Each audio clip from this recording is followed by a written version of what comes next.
Hello guys, welcome back to my YouTube channel. So guys, in this video I'm going to show you how to fix your payment method was declined.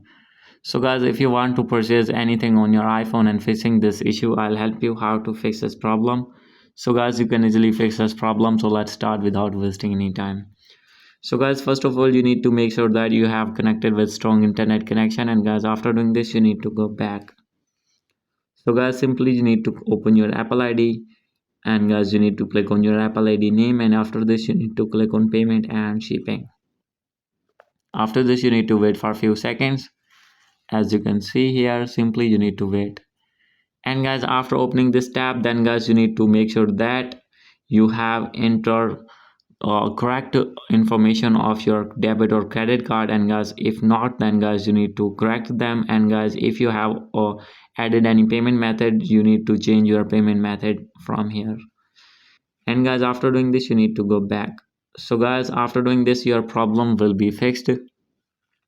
If still not fix your problem, then guys, you need to click on your Apple Store here, click on your iPhone, means your gadget, click on more. And guys, after this, from here you need to scroll it down, and guys, from here you need to find any payment method option. So guys, if not find, you need to go back. You will find here the option of subscriptions and purchases, and guys, you need to find here the option of update payment method. Scroll it down, click on call, and guys, you need to call at these two numbers, and guys, you need to tell them your problem and they will fix your problem within few minutes.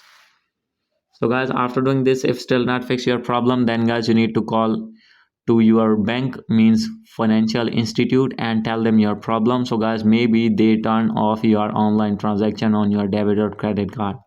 So guys, you need to request them that turn it on your online transaction or international transaction from your bank. And guys, after doing this your problem will be fixed. I hope you like this video. If you like this video, please do subscribe, comment and share. Thank you.